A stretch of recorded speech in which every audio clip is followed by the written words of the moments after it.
Hello and welcome to Undivided. Thank you for being here. Thank you so much for your commitment to giving common sense a comeback. Sorry to keep you in suspense today.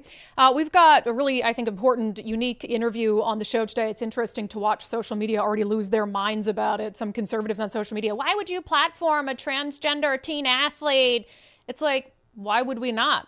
Why would we not tell the other side of a story that we've been talking about on the show? It makes no sense. It's like, crawl into your safe space. It's a very liberal way of thinking. It's so strange to me. So on the show yesterday, and on Sundays with subscribers, we were at a lengthy interview with Frances Stout and Frances's mom, Amy. So Frances took a stand at a recent high school game between Tumwater and Shelton. She was on the Tumwater team. And when she realized, the second she realized during warm-ups that there was a biological boy on the other team, she said, I'm not playing. It was her last game of the year. She said, I'm not playing. And after that, she was still so upset. She took to social media and she posted a lengthy post about it. I won't read the full thing again here, but just sort of as a reminder, one of her key frustrations, she said, I refuse now and forever to compete against any biological male at any sport that I play. She said, I was incredibly distraught at the fact that nobody would step in on our behalf, including staff, coaches, referees, and parents from both sides. This is due to the sheer fact that in our society, we have been pushed to be silent and bow down to the demands to accept what we know to be untrue. And I'm so proud of Frances. She gave an awesome interview and stood her ground and came in here. We talked for about an hour. You can watch that full interview on Sunday's show, and we played a clip of it on the live show yesterday. So behind the scenes of all this, you know, we're talking to Frances and her family. This social media post was being shared quite a bit online. And I ended up reaching out to the father of the trans athlete at the center of this, the Shelton athlete, a biological boy who is a senior at Shelton High School. And I expected, I guess, maybe a statement of some kind. I wanted to be fair. I mean, that's my job. I'm not a journalist anymore, but we try to be fair and tell all sides of a story. And Donnie is the father's name. And we had a great phone conversation. And it was interesting because when I called him, I said, hey, you know, this is Brandi Kruse. Do you know who I am? Or should I explain it? And his first thing he said is, I'm actually a big fan of yours, which you have to understand took me aback a little bit, because here I'm calling the father of a transgender teenager, and I guess in my mind I'm a little judgy and thinking that's not the kind of family that's going to watch my show or be a fan of my show. And I said, you know, can we get a statement maybe from you or your family about this controversy and what's going on? And the next day you messaged me and said, Andi wants to do an interview. So Andi being the transgender teenager. And I said, well, you know, make sure that Andi knows I am vehemently opposed to Andi playing against biological girls. And so Donnie had Andi watch some of my stuff on this issue. I talk a lot on this show about radical gender ideology, and Andi didn't change her mind. So Andi came in, and I say her, I don't know. It's such a confusing situation. So I'm trying to be respectful. I don't believe in the gender fluidity thing, but if it slips, it slips. So Andi and Andi's dad came in here, sat down with us for an hour and a half yesterday. And we talked about the game and the controversy around it and sort of responding to aspects of Frances's interview. But honestly, we talked a lot about how Andi came to identify as transgender, and of course around the general controversy of biological boys competing against girls in girls' sports. So here's a portion of our conversation. Thank you both for being here. Can I start with a few prefaces? Mm-hmm. Good. Andi, you are here because you want to be here. Yes. Your dad did not make you be here. When my dad told me he had a conversation with you, I said first, like, I want an interview. Like, I want the same opportunity she had because I want people to hear my side of this story as well. Yeah. Well, first of all, let me just say, I'm very impressed you're here. You're fully aware of my opinion on this issue, that I do not believe biological boys should be competing against biological girls. Yes. So you're here knowing that that's my opinion on this. And I knew that, like, going into this, I did my research and I knew that. Yeah, and for that reason, I think it's awesome that you're here. Donnie, do you have concerns about being here? No, the only thing I would like to say is I would like people to listen with an open mind. Okay. You know, a lot of people are hearing her side. I'd like them to hear our side and hear the facts that we present and just form an opinion from there. Yeah. We're not here to convince anybody that boys can really be girls or girls can really be boys. That's not what people, I think, are going to be very surprised what we have to say. Yeah. I will also say, Andi, you have not asked me to not ask you anything. We haven't taken anything off the table. So I think that's important for people as well. I am not going to treat you like a child. I'm not going to wear kid gloves, and I'm going to ask you what comes to mind. So, okay. I want to start with actually just a sentiment that your dad had there. We're not here to convince people that boys can be girls and girls can be boys. Can I ask you, when did you first start to question whether you were a boy or girl?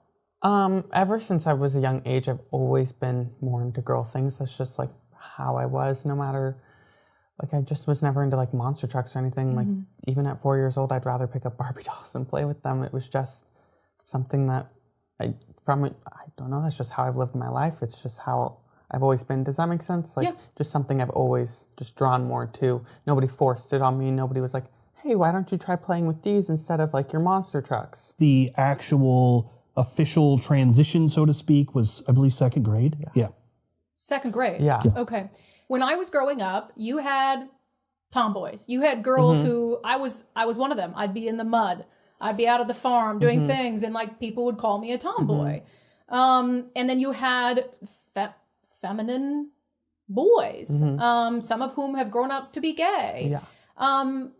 As a dad, couldn't that have just been it? That like, oh, it's a tomboy, or is that just what you thought, or this is my son's very feminine? And that's actually something I've said to Andi over the years is that, there's nothing wrong with being a boy who likes these things. There's nothing wrong with that. You know who you are, and yeah, that's just something I've said from the time that she was little. Yeah. So you started a transition in second grade. What in second grade constituted a transition?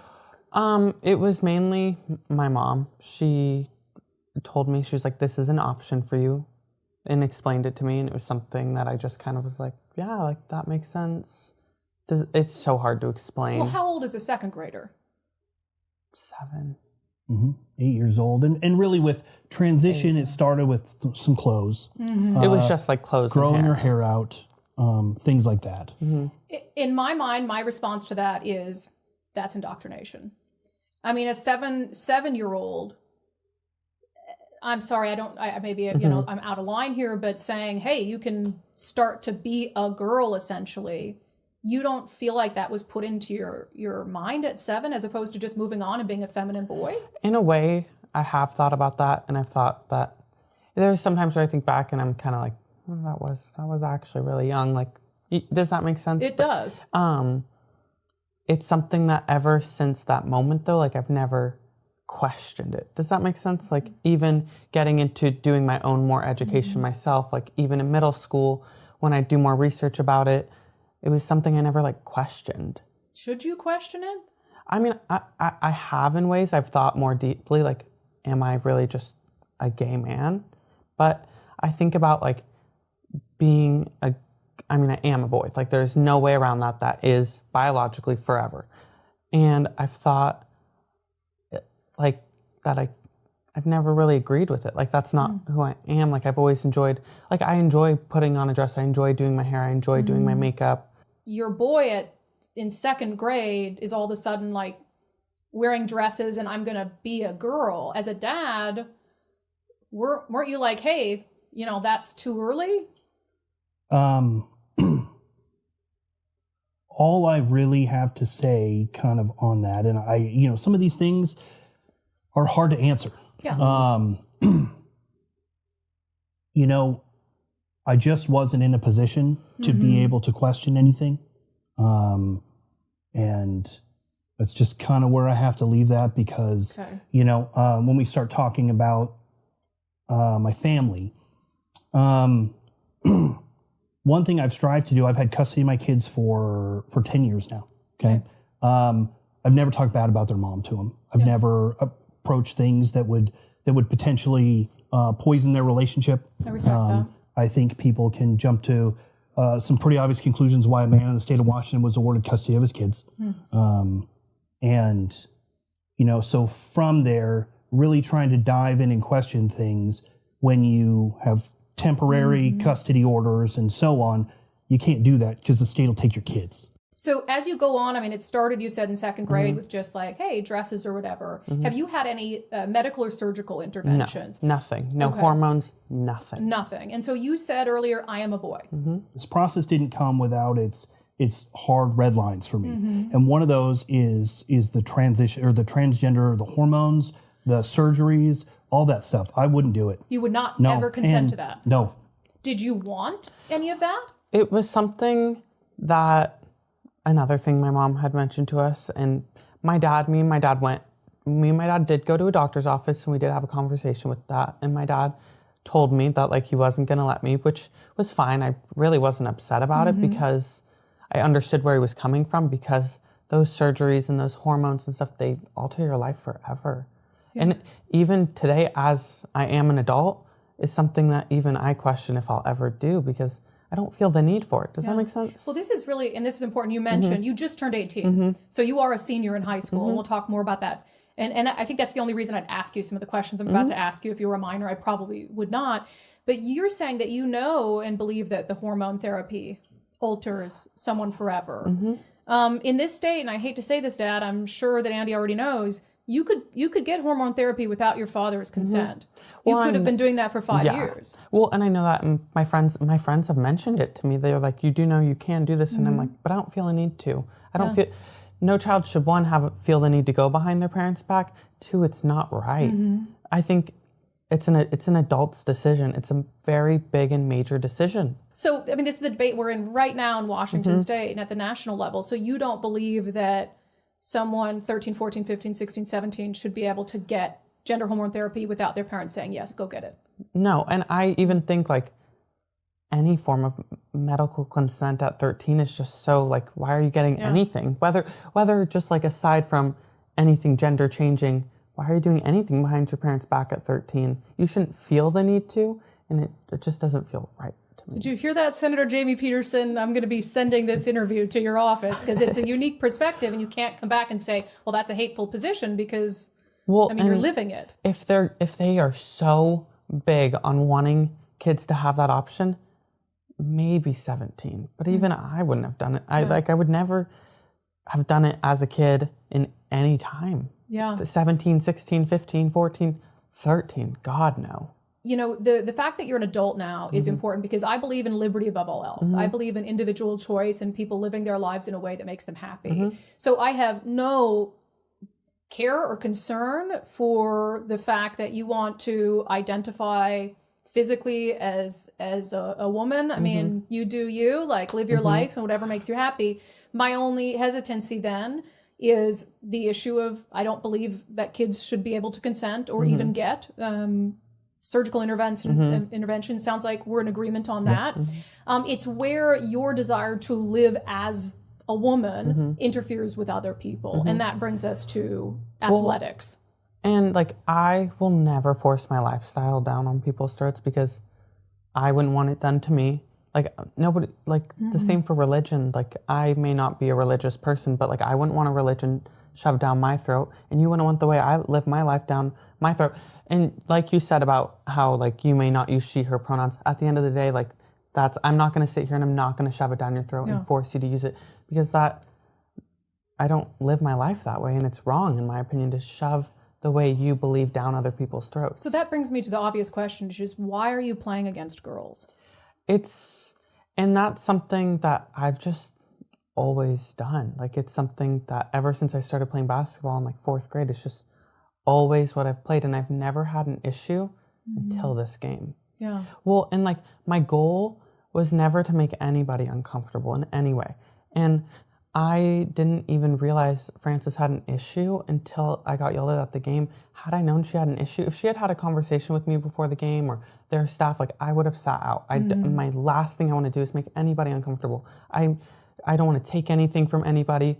I don't want to make anybody feel uncomfortable. I just want to play a sports game and have fun, because I do enjoy playing basketball. Yeah, this is where I think we're going to have a lot of disagreements. I don't believe it should be Frances's responsibility or anyone else's responsibility to come to you and say, we're uncomfortable that you're playing against girls. Do you see how that would be hard for other people to broach that conversation? Do you think the responsibility should be theirs? Well, maybe not necessarily theirs, but like when I watched Frances' interview, Yep. and her mom had mentioned how the school had like a meeting or whatever, like their administration, and they knew there could be concerns with this game. Why weren't we alerted of that? Why didn't I get told that? Because I don't want to, I wasn't there to make anybody uncomfortable. I wasn't like seeking Frances out in any way. I wasn't trying to make her upset in any way. That's the last thing I want to do to anybody. And if me playing is going to make you uncomfortable, then I will sit to the side. And not just Tumwater, any other school. Like if any other player I'm playing against was like, I don't feel comfortable with this, I don't mind sitting out. Yeah. I think, though, that again puts the onus on them. And this is a state and a reality where, I mean, I was protested by people saying I was transphobe for circulating a petition on parental rights. So this is a scary environment for an adult to speak out about transgender issues, let alone a 15-year-old girl. So aren't you putting them in a position to either have to put themselves out there to speak out about it, or to just sit back and say, well, I'll just put up with it? Donnie, go ahead. You know, what I'm going to push back on is that these are big adult real world questions, right? That we're now trying to put on an 18-year-old high school senior. And I believe it's a little unfair because, you know, if you want to ask these questions of me who has a more worldly view on things at just being an adult and living life, I understand that, and I'm not going to take away Andi's ability to answer this, but it's one of those things that as parents, isn't it our job also to have tough conversations? If they felt this strongly, which there are some parts of this I don't disagree with, but if somebody would have come and talked to me and said, hey, you know, my daughter feels scared for her safety or whatever it is that they felt, I would have respected their coming to me and talking to me. I would have went and had a conversation with Andi and let her make the decision on how we're going to proceed with this. Yeah, a few things there. You're living in reality, though. I mean, you voted for Donald Trump. You know that this is one of the most controversial societal issues of the moment. So you know, and I know you're smart enough to know, that there are going to be people who have an issue with Andi playing against 100%. girls. Yeah. 100%. And the issue with this was never about someone speaking out. Yeah. If this Instagram post had stuck to the facts, and they had left out the fact that left out their words that Andi had brutalized someone, and that was only meant to sensationalize and make Andi look like a monster, they wouldn't have heard anything from me. Yeah, and we'll get to the Instagram post in a moment, but I think it's important to work through this disagreement we're having. I mean, you came here knowing I don't agree with you participating against girls. I 100% respect your decision on that. And there's parts where I agree with you, like at the Olympics level, like I don't believe that a biological male should compete against a female. That's why? Because of the biological advantages. But you do understand that you do have a biological advantage. You're bigger, faster, stronger than a lot of girls your age. So that doesn't bother you to then get on a court with biological girls who have physical differences? Well, the thing is, like, I've never been that good at basketball. It's hard to make policies around that, though, because you can't be like, okay, we'll let biological boys compete against girls, but only if they suck. Well, you know what I mean? But this is also where, you know, Andi's not coming here saying, you know, Andi played within the rules, right? Andi went and did 100%. something that she was allowed to do. And I get that it's easy when I'm doing something to do that, especially as a child and, you know, a young person now, I'm talking about growing up, where you're not thinking of the impacts on so many other people and you just live your life. This is just your existence. Yeah, there are going to be a lot of parents who watch this who say, as a father and as the adult in this situation, you should not be allowing Andi to play against girls. Okay, and that's their opinion. You know, one of the things that her and I have talked about quite a bit is a lot of it for me came down to skill. Right? If Andi was a failed men's basketball player who decided to go and play for the women's and now, or, you know, the girls at school and now is on varsity and is every game that Andi's playing that they're, you know, scoring 50 points and so on. I could see that. But when you live this life, Andi has lived this way for so long. She's only ever played girls basketball. She's only ever played girls sports. That's it. Okay. And so you've been doing this for so long. I don't know. I don't know how to answer that because I understand that my actions in some ways conflict with some of my beliefs. But that's life, isn't it? Yeah. We can't always live to the word of everything that we believe because I want my child to have a happy home to come into, you know? There have been so many parents who don't agree but meet and get to know Andi, and it changes their view somewhat, and it reminds them that there's a person attached to each one of these transgender individuals or whatever group that you dislike or don't agree with. Yeah. Yeah, and I think the phrase dislike is a little unfair. You know, I vehemently disagree with the decision that you've made to play against girls. But I can totally bifurcate that from you as a human being and understand that you're a human being deserving of respect and freedom of choice and all of these things, as long as it's not interfering with other people's freedom of choice and their, you know, for instance, not just the basketball issue, are you using the girls' locker rooms? Yes, I am. That's all I've ever used. Like throughout middle school, it's all I've ever used. That junior high, that's what I used. High school. I'm just going to ask. I'm not, if I'm crossing boundaries, you let me know, but I know you're here knowing this. You just told me you haven't had surgery, so I know that you're, you know, got all the male parts.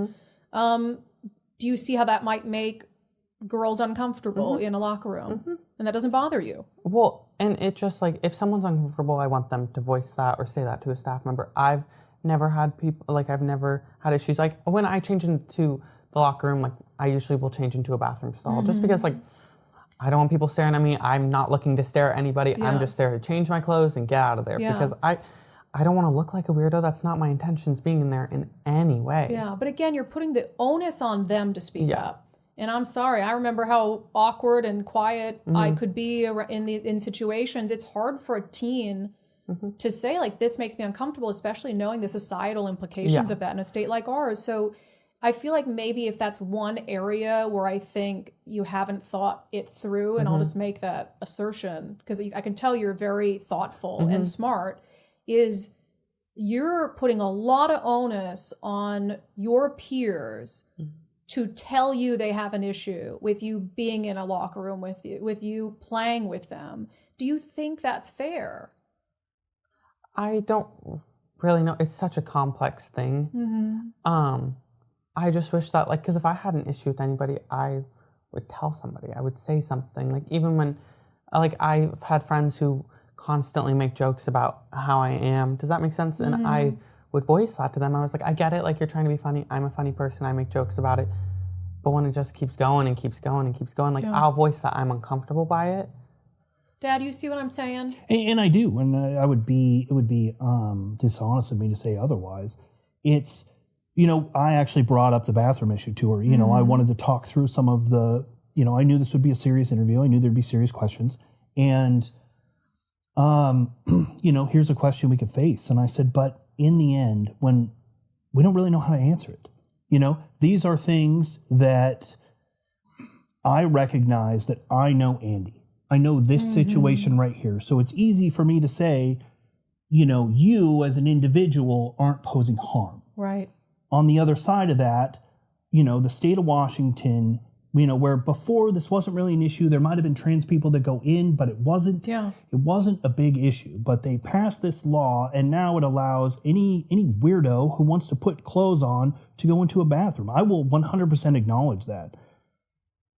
But there's also the other part of Andi's 18, and once again, we don't have the answers to all of this. We're still figuring all this out, and I think this will give her something to really ponder more of. But to answer all the questions and, you know, have all the answers for the trans community right now, it's just not something we're prepared to do. Yeah, because you can't build laws for Andi. Yeah, we can't say men can't come in here because some of them might be perverts, but Andi's okay because Andi's cool and is not trying to creep anybody out. And I agree, and that's kind of what I'm trying to acknowledge here is that, you know, I do see it. In no way my intentions ever or will ever be to go into any bathroom or locker room, guys or girls, in any creepy way, because that's not, I don't want to make anybody uncomfortable. Yeah, I think you probably are without knowing it. I'm going to be honest with you. There's a lot of people who are very understanding in this state, but there's a lot of people who are afraid to say something. And so I just feel the need to say that on their behalf is you probably are without knowing it.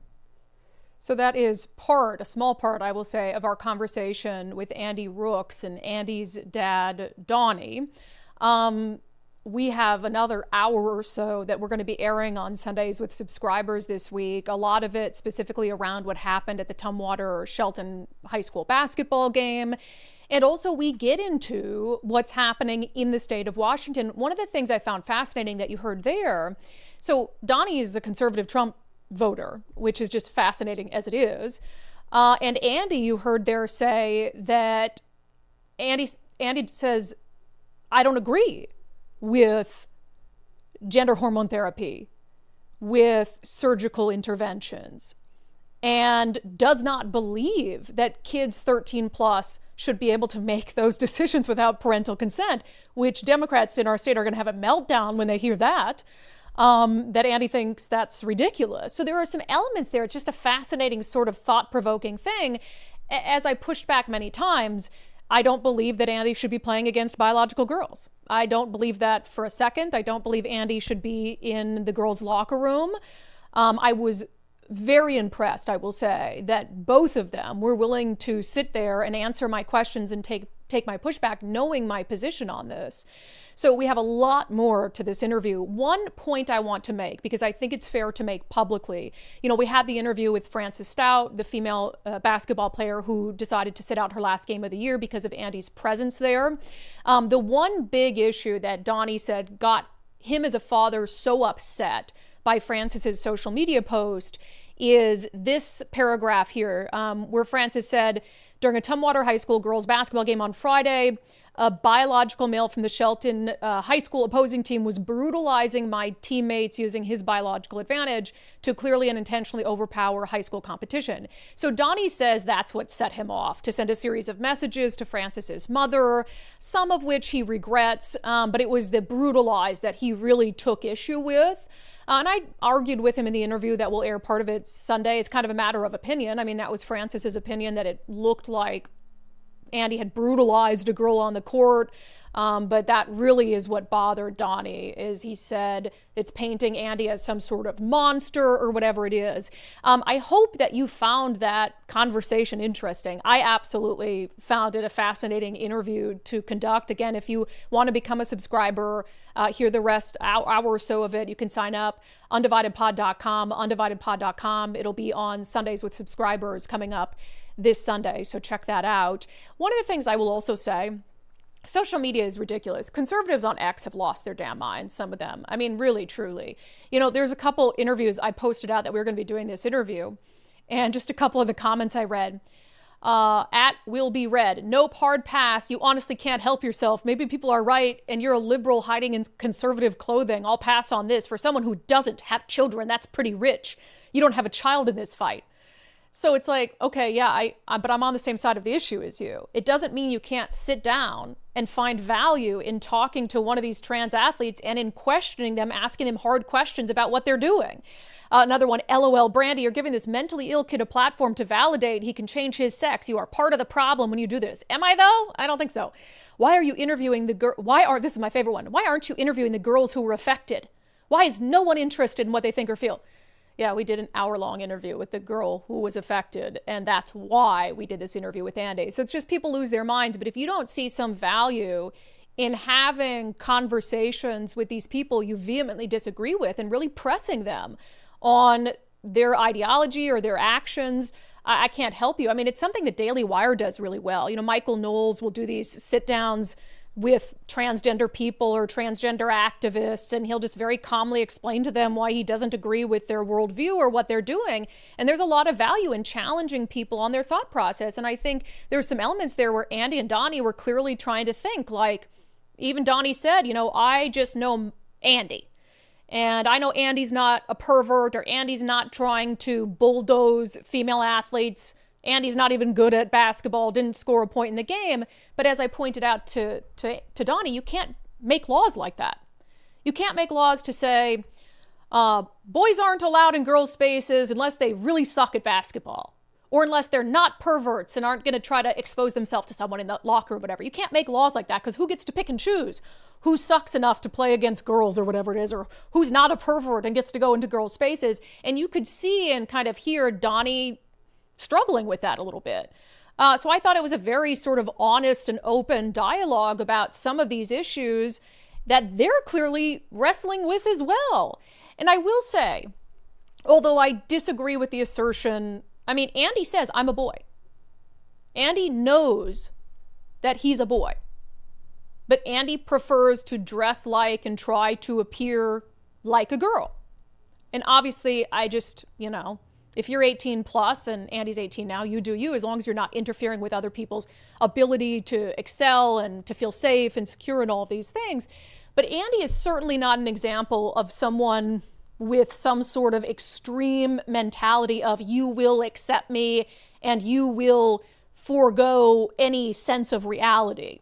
Andi didn't come in expecting me to say she, her. Andi didn't come in expecting me to accept this premise that Andi's a girl or anything like that. Just saying, look, either, people can call me a boy. It's not going to bother me. I mean, I am who I am.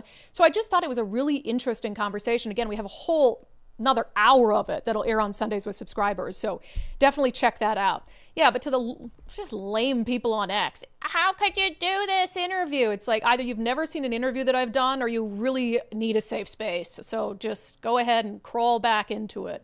All right, coming up next, Bob Ferguson is suddenly, Nicole's smiling over there. Am I wrong, though? Am I wrong? It's like, why not talk to the girl who's at the center of this? Okay, you could have scrolled down one tweet and saw that we did talk to the girl for an hour, and I agree with Frances. If I'm taking a side, I'm clearly taking Frances's side. But I see the humanity in both of them. I want to hear both of their stories. And the whole conversation, we left, I'm like, that was a fascinating conversation. Absolutely. To have like a father who's a conservative Trump supporter, but is also dealing with this reality, in a divided family, obviously, of, hey, my child wants to be referred to as a girl, and you can see him wrestling with it. Yes, and I think it'd be interesting also to talk to the transgender child of a more liberal-leaning person to see what kind of differences we see in that situation. Because 100%. Everything that Andi was saying, I was like, wow, like his dad has done good. Right. 100%. And even it wasn't because he said my hard line was my child will not go through any gender transition surgery. But they still had a discussion. Yeah. He still took Andi to a doctor, and Andi got to ask the doctor questions, and Andi decided that was not something they wanted to do. Yep. And doesn't even believe kids should be able to consent without a parent. So, I do agree with you that there's a lot of things, like the question I asked Donnie is, shouldn't you be the one to tell your child, no, you're not going to participate against girls? I still believe that he should. I get it. It's like a familial situation that I'm not a part of. But compared to other parents of trans kids, I don't think he's the worst among them, if you know what I mean. Oh, no. 100%. There are other trans kids who would have been in here with their parents screaming and yelling at me because I wouldn't call them by their preferred gender pronouns or whatever it is. Pouting or something along those lines. But for sure that he's wrestled with some parenting issues and growing or raising children in Washington State presents its own challenges that it doesn't in some other states, and especially in a divorce situation. And those are some tough waters to tread. So and I wouldn't put it past them if they took some of my thoughts to heart. It seemed like, especially on the bathroom issue, that they were like, okay, maybe that's a good point, that you're putting the onus on girls to tell you I'm not comfortable with you in here. They'll probably get expelled from school if a girl said, I'm not comfortable with you in here. I mean, look at Frances. Frances is now under investigation for bullying in her school district because she did call Andi, said, you're a man at the game. And so it's like, these kids aren't going to speak up. Most of them are going to sit down, shut up, and just deal with it, even if it makes them uncomfortable. And I think me telling Andi, you are probably making people uncomfortable, they're just not willing to tell you. I could see the sort of wheels turning a little bit. Yeah, and doesn't mean, I don't know what they'll both do with the information that you gave them, but it is something to think of them growing up in this town in Shelton, right? Yeah. So it's a small town. Been living like this since second grade. Second grade. So think that it's also this small town. Everybody knows everybody. And so everybody does know Andi's situation, and everybody has become pretty accepting of it, it sounds like. So it might be different in Sheldon, but once Andi gets out of Sheldon, there will be the discomfort and things like that. I'm not saying that there's any child that is, or every child is totally comfortable with it as is in Sheldon, but I just think it's been, you know, a part of life there for most of his life. Yeah. And everybody's kind of accepted it. And that's, I mean, the things that get accepted in small town are much different than in the real world. And so, or in the bigger world. Yeah. And I think that might be an adjustment as well. And what you gave him to think about will mean something. Right, because you could go in a different state, because Andi said, I've never had an issue going into a public bathroom, a girl's bathroom, been challenged. That's in Washington. Right. You go to a different state, you're 18 now, you go explore the world, like that's going to be different in different places. And there are going to be different rules about that in different places. So I guess I appreciate for all the unhinged ex-posts, like how dare you even platform a transgender person, which is just a wild concept that we wouldn't ask hard questions. I think that Frances and Andi are far more mature and far braver to come and sit. We have politicians in this state who would not come sit here and answer my questions about policy. I mean, you think the governor of this state would talk to me and answer my hard questions knowing that I disagree? So you have, admittedly, someone who I think is wrong on issues, but an 18-year-old high schooler who has more fortitude to answer my questions. And I think if you can't give Andi credit for that, at least, I don't know. So I give Andi and Donnie a lot of credit for coming in. And don't forget Frances. Frances is still a rock star in my book. Oh, absolutely. At that age, to say I'm sitting out and I don't care if people are going to get mad at me. I mean, Frances is a rock star.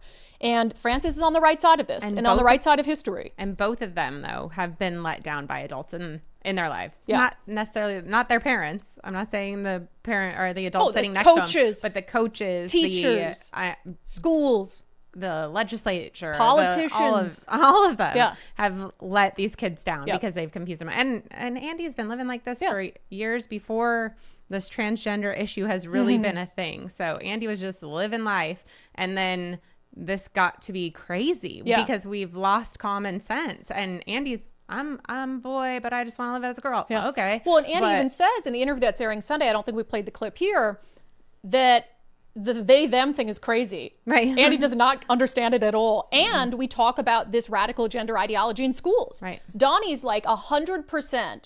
There is social contagion where more kids are identifying as trans. 100% our schools are indoctrinating kids. So it's fascinating to hear that while he's sitting next to his transgender child. Right. And Andi said that there were teachers on the other side too. So it's one thing. I don't want teachers saying that you are, pushing LGBTQ, all of this agenda, but then I also don't want teachers insulting those people as well in classroom. Like that's not what you're there for either. So we need to all be on the same page here. And that's where things are just so chaotic on both sides that we need to come back down to earth here. Yeah, and Captain Cranky Pants just said, Andi showed us how ridiculous the whole thing is and didn't convince anyone. I don't think the point is to convince them. There was nothing Andi was going to come in and say to me that would change my opinion on whether biological boys should compete against girls. There was nothing that could have been said. No. But that doesn't mean you can't sit and ask questions and sort of humanize humanize it and try to get everyone thinking about these things, including them, right? So because not everybody's the crazies on libs of TikTok that are spouting weird stuff, and not all transgender people are that person. Yeah, wild. So you've got to watch the full interview on Sundays with subscribers this week. Good stuff. So undividedpod.com, you can sign up and watch all of those interviews and go back if you haven't and watch Frances's interview from Sunday. So all right, we'll be moving on. I have encouraged you guys to take the First Mark Challenge. We all need insurance, right? The question is, do you have the right insurance to cover your needs, and do you have the best price?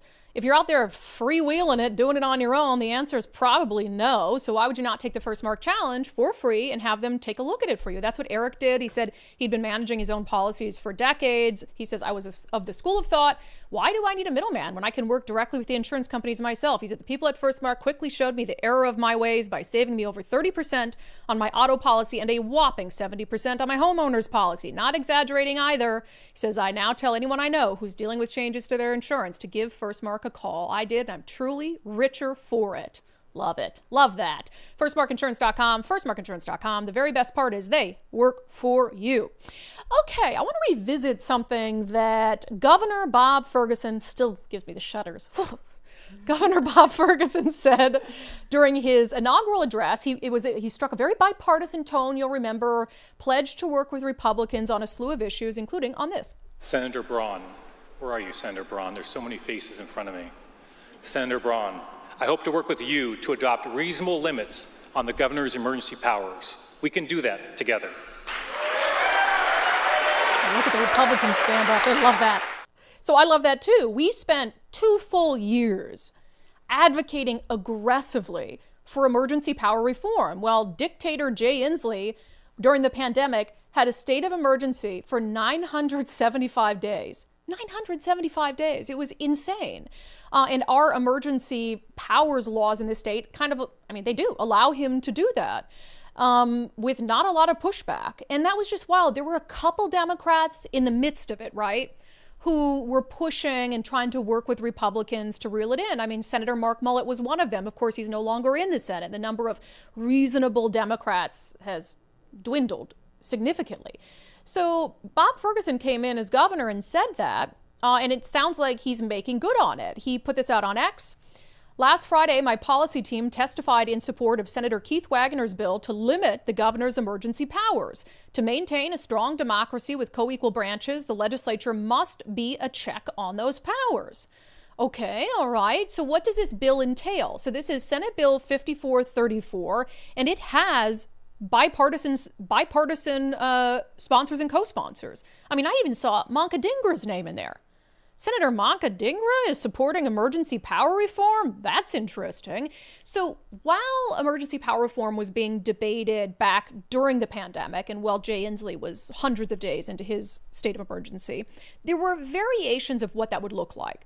Do you set a time limit on it? You can have us in a state of emergency for X amount of days before it has to be approved by the legislature. What do you do? And what does that time, is it 30 days, 60 days, 90 days? So this is the bill, Senate Bill 5434. This is what it would do. It would say the state of emergency shall cease to exist upon any of the following: when order has been restored in the area affected, if the legislature is in session through a passage of a concurrent resolution, or if the legislature is not in session and it has been more than 90 days since the state of emergency was declared, termination of the state of emergency in writing by all 4 members of the leadership of the Senate and the House of Representatives. So not as strong as I would like, but it gives a clear path. If you have a governor who is off the rails abusing their emergency authority, the majority leader in the House and Senate and the minority leader in the House and Senate, so those are the ranking Democrats and Republicans, so all 4 corners, they could decide collectively to terminate the state of emergency. Now, the reason I say it's not as strong as I would like is because I think it should be like 3 of the 4, only because you still have this desire to do what your party wants to do. So if Bob Ferguson was in a state of emergency for longer than 90 days, you really think the Democrats are going to vote to terminate it? Probably not. I mean, we saw the Democrats weren't willing to push back against Jay Inslee even after 975 days. I do like, however, that it could be forced to a vote if the legislature is in session. Because one of the things I wanted during the pandemic more than anything is for every member of that legislative body to have to vote and say on the record, I want to keep this state of emergency going. And we never got to see that. So there's a couple things here. First of all, I don't know how nice do I want to be. If emergency power reform, if we get it with the help of Bob Ferguson and Manka Dhingra, great, by all means. I just care that we get it in some form or fashion. I'll be happy with emergency power reform, regardless of who votes for it and who supports it. That being said, Bob Ferguson, where were you when this actually mattered? I've said before, Bob Ferguson doesn't do anything unless in the moment he's made a political calculation that it benefits him somehow. And as we know right now, especially at a time when the far left has been rejected nationally and he probably has his sights already set on the White House, he is trying to be a moderate. And there's a good reason when he hasn't been a moderate for his entire career, at least not publicly. So he sees this as an opportunity to score some political points at a time when it doesn't really matter. We're not in a state of emergency right now. And during the state of emergency for 975 days, he was quite literally the one person in the state who could have and should have spoken out about what Jay Inslee was doing. Bob Ferguson didn't work for Jay Inslee. Not really. He was an independently elected official. And you can, as the Attorney General, even though you're the lawyer for the state, you can speak out about things that other elected officials are doing. Bob Ferguson, who cares so much about the law and doing what's right, he could have come out and said, I believe it's time to end the state of emergency. He could have supported the efforts happening at the time for emergency power reform. There were bills just like this being pushed throughout that 975 days. Did Bob Ferguson speak up in favor of them then?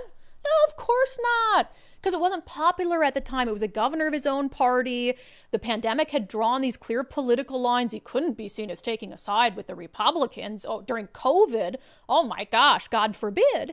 So he did what he does best. He just stayed silent. Stayed silent and waited for his time to run for governor. And then he'd recalculate what was popular politically, and now it's moderacy. So now he's like, I'm going to work with the other side on emergency power reform. Look at me, I'm so righteous. So this is a guy, I have not seen one example. If I'm missing one, give me one example of something Bob Ferguson has done that has gone against his base at a time where it was very politically difficult for him. Never done it. Has never done it. You go back to police defunding, I sound like a broken record. Now he's like, we want more police. Police, great. $100 million toward more police. Silent. During police defunding. Silent. During the riots and the looting and the assault on police officers and all of that. Silent. Now, for instance, he's sending out all these press releases about how he's increasing transparency when he was the least transparent elected official in the state while Attorney General. I was like, no, I want to be transparent. Everything's great. So don't be fooled. I know you're not fooled. I'm not fooled. It's just absolutely insane. So speaking of insanity, do you remember, this is, a few months ago now? So there was this lawsuit brought about by the owner of the Downtowner, or it was the Downtowner has the ownership. They own a building in downtown Seattle that's like low-income affordable housing, essentially. And they ended up suing the city of Seattle for unlawful taking. It was a fascinating legal case because the argument they were making, and they provided what I think was ample evidence that they had a case here. And I'll bring up some of it here. So we're talking about all the laws that limited their rights as a landlord, essentially, as a building owner from 2015 on to 2023. The Fair Chance Housing Ordinance, which said you can't basically dig into the background of your tenants. So you could just be hiring crazy people or you could be leasing to crazy people and not know it. They had like the winter eviction ban, the COVID-19 eviction moratorium, 180-day notice requirement before rent increases, economic displacement relocation assistance, where if you have a tenant who can't afford a rent increase, you have to pay for them to relocate, all of these things. And collectively, they compared that to the net cash flow of the Addison, which is the building. And they went from, as all of those mandates started to stack up, they went from being net positive, they weren't making a lot of money, it's a low-income housing unit, to like $2.7 million in the red. And so their argument and their lawsuit basically said this amounts to an unlawful taking, the government unlawfully taking our property for its own purposes. Because we at this point we basically don't have any control over it.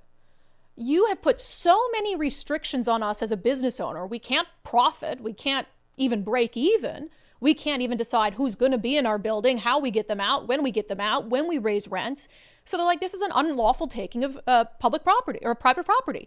And at the time I thought, everything they presented, this case has got to be rock solid. It's such a significant case too, because this is happening way too much in the state of Washington. And if they pass rent control, it's going to be even more profound.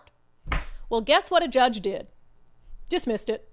Which is just crazy. So a judge has just dismissed this lawsuit brought by the Downtowner, which is a bummer because I really thought they made some good points, and it's an interesting legal argument that so many other buildings could have brought up. So Sean Flynn with the Rental Housing Association is obviously pretty disappointed in that. He joins us to discuss.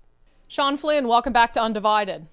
Hi, thanks for having me. I'm shocked by this. I really thought this case was a clear winner. So just generally you were there for the oral, we don't have the actual ruling in paper yet, but the decision from the judge. So what was the basis for it?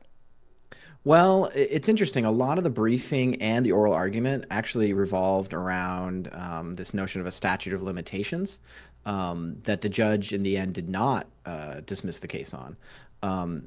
Instead, he seemed, and again, we don't have a written ruling yet, but from being in the courtroom, it appeared that he was leaning on a case called Yee that effectively says that in a takings analysis, you can't have a physical taking of a property because in a landlord-tenant context, the law regulates the relationship between the parties, not the land itself. Well, the judge basically saying can't do anything for you, which is like, okay, then what do these buildings like the Downtowner do? Because they provided, in my estimation, and I'm no legal scholar, but ample evidence of the harm created to them by these policies, the costs associated with it, to the point where it's like, yeah, that for all intents and purposes is like the government taking a property you own and manipulating it for their own purposes. So I guess if the Downtowner can't prevail in a court of law, I mean, what hope is there for anybody else who has the same issue?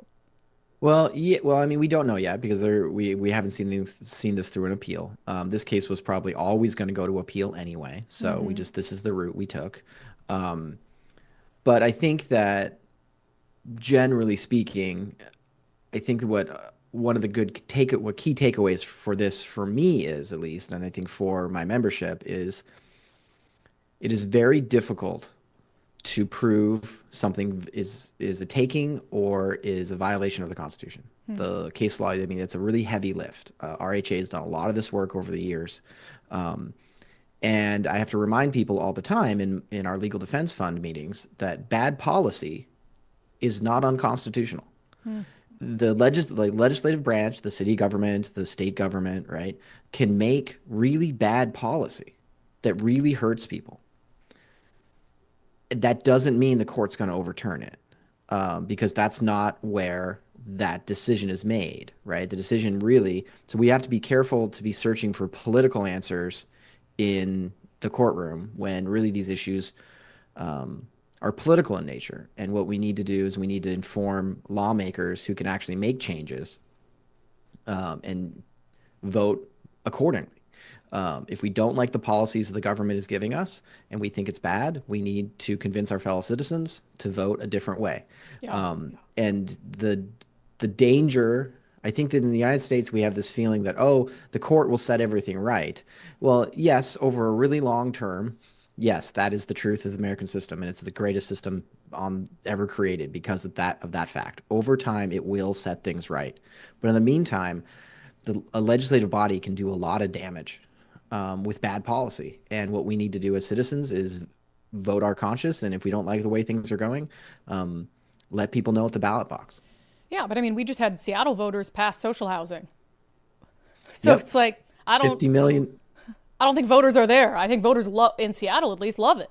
I don't know who said it. It was that democracy ensures that the citizens get what they deserve. And they get it good and hard. Good and hard. That's the full quote. Yeah. And it's true. And now we're going to take $50 million a year and give it to social housing org that,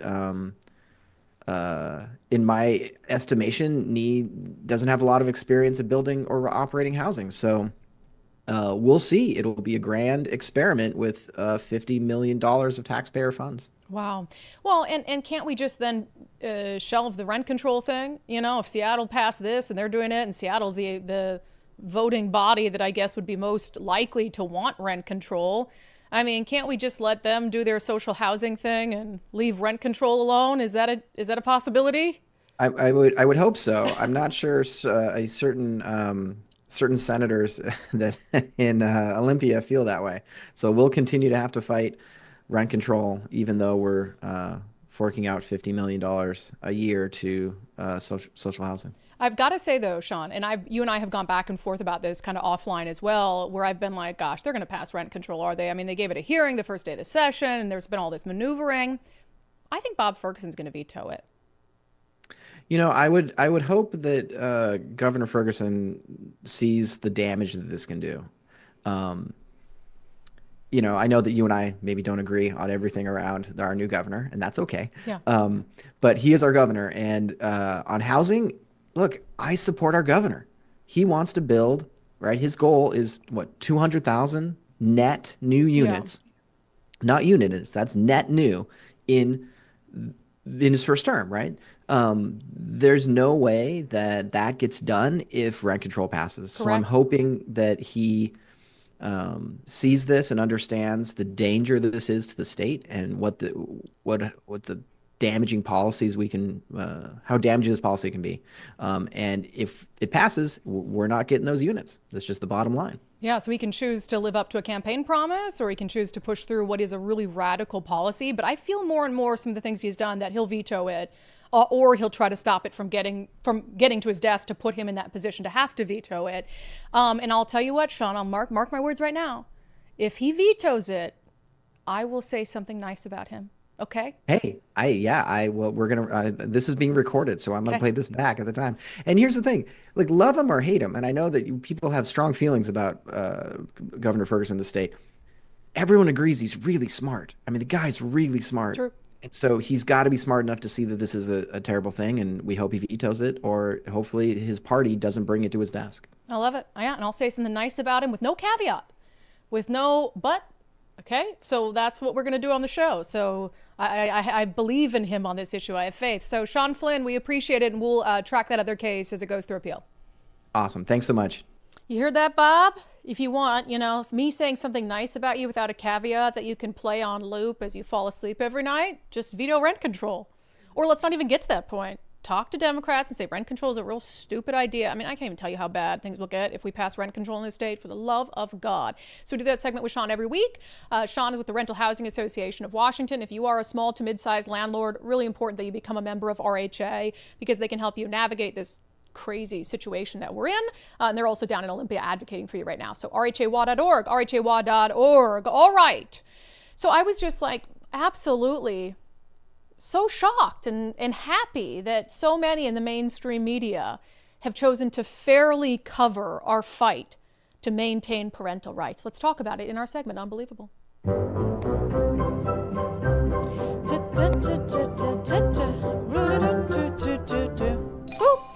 All right, if there's anything TV stations love covering, it's a good protest. I mean, I was in TV for 10 years, and if there was a protest, we were going to cover it. And I loved covering protests. I loved covering riots. I didn't like the riot, but I loved covering them. But if there was a protest there, hell yeah. It's just because you're doing video, right?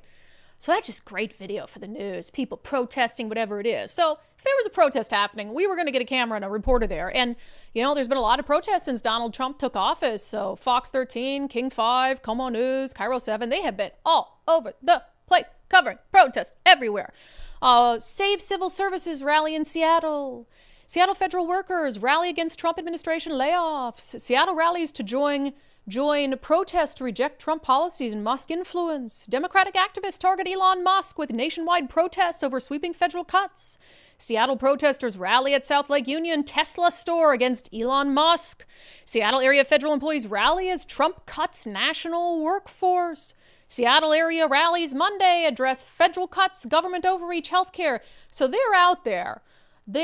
I saw King 5 even covered a protest at Seattle Children's saying, hey, you need to restart these trans surgeries. There was a massive anti-Trump rally down in Olympia, rally to allow trans teens to participate in the sport that matches their preferred gender. So, of course, naturally, just out of fairness, right, the TV stations were all down in Olympia this past Saturday for our rally in support of parental rights. Let's check out some of the footage.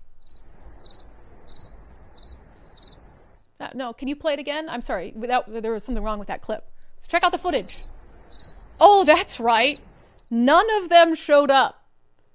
Think about that for a second. So there were we saw print stories that came out.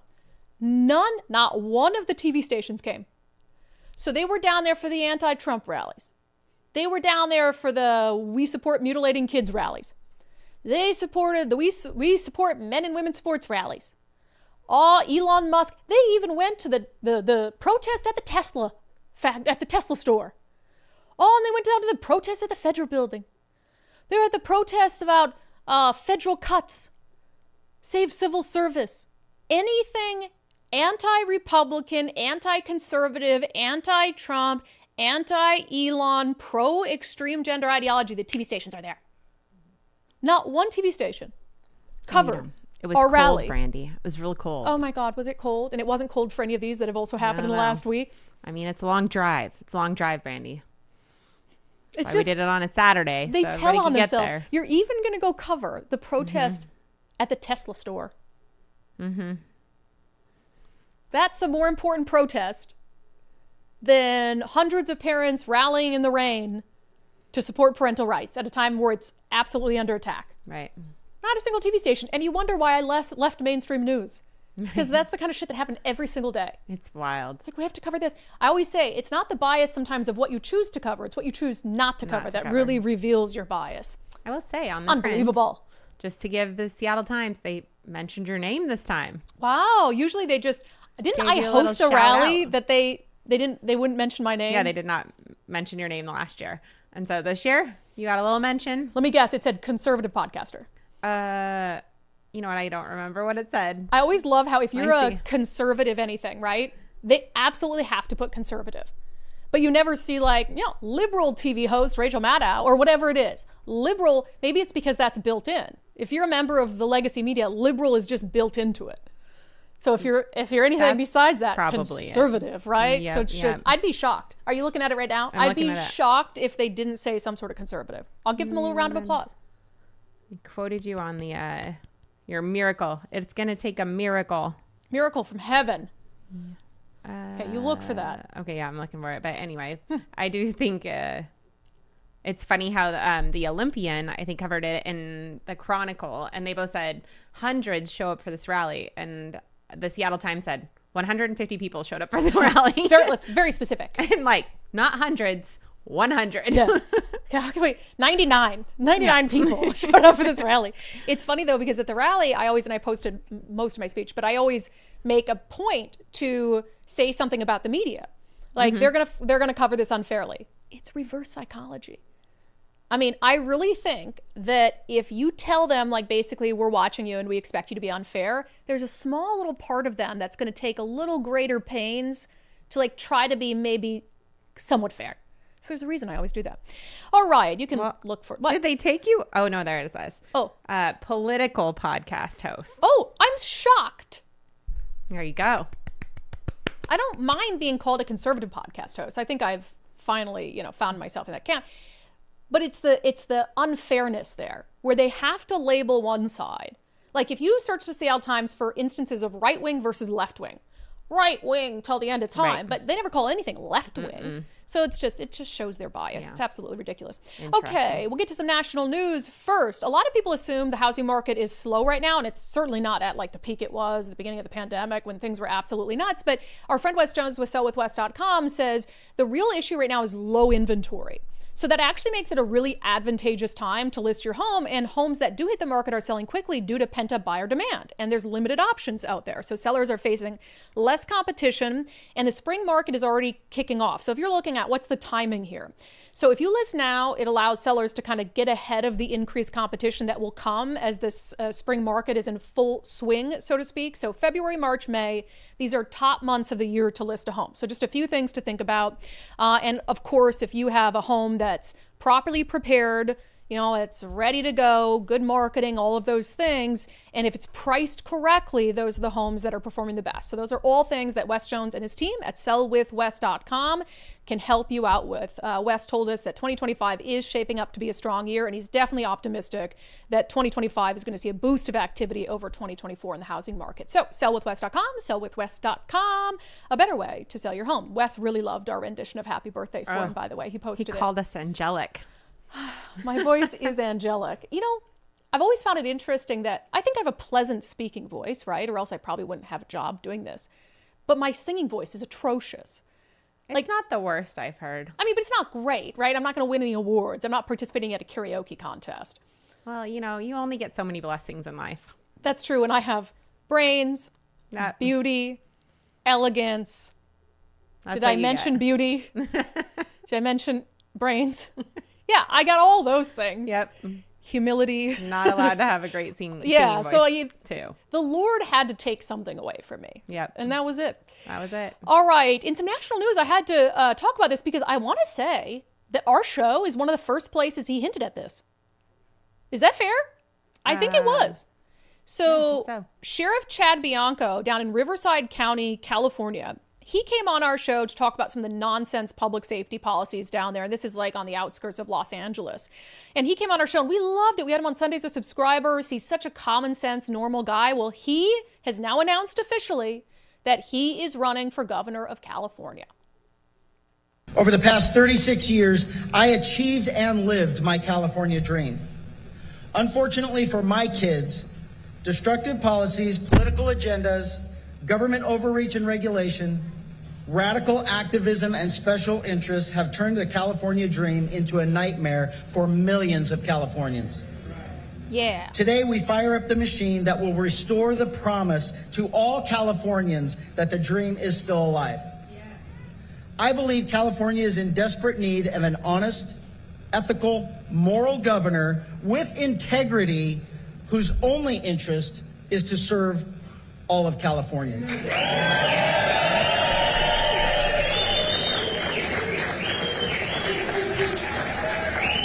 I will be that governor. Love it. Now, I don't know if he has a chance to win, but California's been, last election, the wildfires, all of that. He's been a really strong voice. I did read, I think he's, actually, Daryl told me this, so I haven't fact-checked it, Daryl, so you better be right, that he's pro-life. And I think in a blue state, we know how hard that is because they just they zoom in on that and then they just won't let it go. Yeah, well, we can give them some tips. Have them call us for some little campaign advice. What not to do. What not to do. Here's what not to do. I think it depends. Like, I'm sorry, you also have this weird situation in California where, like, Kamala Harris in the polls is the front runner if she enters the race for governor. Because then maybe he'll win. Oh, 100%. If it's Kamala Harris versus Sheriff Bianco, I got to make a donation to this guy's campaign. He will 100% win. Maybe not 100%, but he has a chance. If he doesn't, that would say a lot. That's crazy. I would say a lot. I don't know. I feel like there's a possibility. Better, just like here. And he's not like, we had, Lauren Culp run, who was woefully unprepared to be in front of a microphone and like didn't have any grasp of the issues whatsoever. He was I respect law enforcement, but he was a police chief in a department of one in a small corner of the state. And that's fine. Love Republic. It's a beautiful place, but so detached from so many of the issues facing the state. And he's just like, I'm going to go from a police chief of a department of one to governor. And he just was way in over his head. So, but this is not that. He has spoken up regularly, routinely. He's a sheriff for a very large part of the state, right outside of LA. And he's so reasonable. I loved having him on. I was like, we need to have him on more because he was just so great. But now he's running for governor, so he's probably too cool for our show. Never come on. Yeah, but no, that's exciting. So I heard Nicole Shanahan might run for governor. Oh, I don't know. And I don't know if she'd run as an independent. She was RFK Jr.'s running mate, so she might have an interesting sort of place, a piece of the pie, but curious what you guys think about that. I don't know. Yeah, I'm getting like deja vu. Of what? Oh, because our sheriff, Washington. That sheriff, our sheriff, every sheriff, Let's get to some comments, and then our closing sanity check is hilarious today. Greg Olakis, kudos for doing this interview. There are two sides to every story. Even if I or others tend not to agree, this is still America, and everyone has a right to their opinion. Yeah, it's like there was this assumption that because I was having Andy on, I agreed with their opinion, which is just not true, obviously, and I said that to Andy's face. Diana Manning, sad part here is that there are individuals that truly suffer from gender dysphoria. Unfortunately, today, you can't see those who truly suffer from that. You can't tell those who truly suffer from that from those just following a fad. Yeah, 100%. B. Larson, all you can hope is that they don't mutilate themselves before the fad wears off. B. Larson, coaches and athletic directors don't say anything for fear of losing their jobs if the school board or teachers union comes after them. I agree, but I'd rather a coach in that position than a child. I think one of Francis's coaches should have stood up for her. And I know it means like sacrifice your job or whatever it is, but you have to decide what side of history am I going to be on. And I think there's a point in all of our lives where we have to take a stand for something. And are you going to do it or are you not going to do it? And I don't fault anyone for not sacrificing their job and their livelihood to take a stand. It's just that I really commend people who are willing to sacrifice so much to do that. Sandy and Trevor, WIAA needs to be addressed. They need to come up with a plan and a policy or regulation. Honestly, I want the federal government to defund our schools. I believe that's what needs to happen. I hope that they're able to do that. I'm sure some sort of judge will intervene, but we'll see in the long term. That's the only thing that will stop this from happening, is you lose money. Hammer down. Because apparently they can't do the right thing on their own. Kayla, I get that when Andi was little, he played with girls. My kids played soccer when they were in preschool, and at that age, gender really didn't matter. But after puberty hits, they can't play together and pretend it's the same as we were when we were age 4. Boys and girls don't grow up to have the same physical attributes. I agree. Old Sub Sailor, $20 super chat. Undivided crew, have a drink on me. You all deserve it for today's interview. Great job. And for the stress that was occurring behind the scenes. Greg P., great interview of Andi. Andi is such a respectful person, speaking quite knowledgeable on their life and decisions. I agree. You don't have to agree. You don't have to agree with the decisions that Andi has made. That doesn't mean you can't respect the fact that Andi was willing to sit here and answer my questions. Country guy, I felt sorry for the photographer at the Tesla protest. How do you make 12 people look like a huge crowd? If it can be done, the mainstream media will find a way. Let me see. Captain Cranky Pants. In this day and age, it doesn't take much to be conservative, just a little common sense. Yeah. It's always interesting, though, because on a lot of the social issues, I am liberal or even progressive. I mean, because when you're borderline libertarian, you have some of those tendencies to just say freedom, freedom, freedom, freedom of choice, gay marriage. No. You can be a girl. No, you can't. Right. Mutilate children. No, so that's the thing, is I wish everyone would look at the issues that they've supported from that party or on that side and just see where those lines lie now, and make sure that you're still in the camp that you feel most aligned with when you're clicking D. Yep, because not all Ds are created equal. They're not. All right, Rick Johnson, Bob Ferguson, and Nick Brown have demonstrated very clearly and very early on they do not come close to representing all residents of Washington state, and their priorities thus far are beyond misguided. I do not trust government. Yeah, Nick Brown, who I thought was reasonable, came out and really proved he is willing to go to the extreme, said it's such a big victory to get this temp block on the mutilation of kids. I'm like, it's a huge victory that 16-year-old girl who got her surgery canceled can now go in and get her breast cut off? That's a huge victory. That's hugely concerning. Just doing the video, I saw the selfie video he did on that. What? Who are you talking to? Who are you talking to? Proud. I just don't. They really think that the majority is behind them on that issue, and they're not. No, they're not. Okay, one more. Deborah Arnold. This interview was really eye-opening. Andi clearly feels female and has always lived this way since a very young age. They seem to fully understand that they don't want to transition fully, and that is okay. But the thing that makes me question things is the fact that Andi decided to leave it on others to tell them they are making them uncomfortable. And we cannot force that on the other people around us. We are needing their own space versus sharing space with others and making anyone else uncomfortable. Yeah, I agree. I mean, Andi did say, I don't expect the world to revolve around me, but he's just going on based what they're seeing, right? Like you're just going based on what you see, and he just doesn't see pushback from it. So okay. Apparently we're glitching right now. Glitchy woman. I'm sorry. Back to your shot. I'm sorry. Okay, maybe that's better. I don't know. Okay, I'm going to get to our closing sanity check in a second. First, Zach Abraham and his team at Bulwark Capital, they're having another one of their free Know Your Risk live webinars coming up March 20th at 3:30 p.m. So it's his first 100 days webinar. He's going to cover the rapid changes, how they may impact retirement portfolios, the long-term outlook for 2025, plus they'll do a full reveal of how Bulwark is always looking for opportunities to lower risk, lower cost, give your retirement as much upside as possible. So you can run your retirement portfolio through a Department of Retirement Efficiency with Bulwark Capital. So it's totally free. Sign up for Zach's first 100 days webinar, Thursday, March 20th, 3:30 p.m. Pacific time. Register now, knowyourriskradio.com. That's knowyourriskradio.com. All right, with that, let's get to our closing sanity check. All right, so there were some unhinged leftist protests happening in Denver, and they opened up the microphone, which is never a good idea to protest, to open up the microphone to whoever might want to say a few words. And as my friend Jonathan Cho posted on social media, this woman just set white rappers back at least 30 years. Land back, land raised, release the ethical from the cage. Gotta be more practical and engage. Participation, the art of being part of a nation. What's the point of translation if not all the good destinations are allowed in their destined nation? The Martian vibration, the red planet, how they planned it. Yeah. The red people, the black holes, Hole. the pupils, Yeah. the they pull. Tell Like 'em. Martin Luther King said, the stars wouldn't be there without the blackness. The black, the be lack, the be less, they be blessed. Be the lesson that they taught us. The lesson of oppressive identity refuses to hear, making people scared. It's true. He doesn't care. A fake blue with the full power. His trump card is the tower. Watch us make it fall. Be Migos. The downward, the call of Like religion there's only one to immigrant peace. taking away Police, American police, for the jobs. least on racism Elon. and sexism, billionaires, pigs. With the wokeness projection, causing brokenness. Time for an IVism injection. Are we all trying to fall back asleep to our own dream again? While they arrested, there ain't no rest in their mess and their hatred because they ain't well read. Cause making trauma is stupid.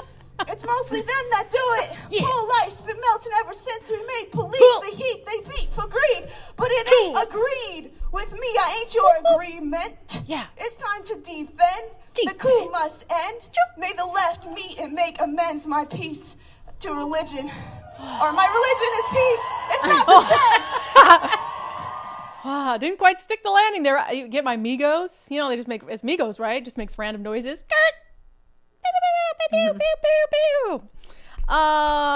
Okay, that's all. What do you got? Love it. Sane, totally sane stuff. That has been today's episode of Undivided. Thank you for being here. Thank you so much for your commitment to giving Common Sense a comeback. Again, if you want to check out our exclusive Sunday show, Sundays with Subscribers, you can sign up to support the show. It's just $5 a month. Speaking of $5, Robert Parker with a late $5 super chat. I have submitted WIAA with evidence to Doge for DEI, trans girl sports, as well as notifying school districts violating POTUS's executive order.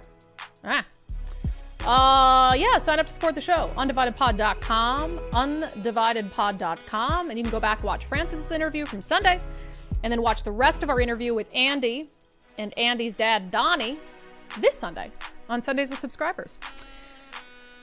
That's it. That's all I got for you. It's been a day. Okay, I'll see you tomorrow.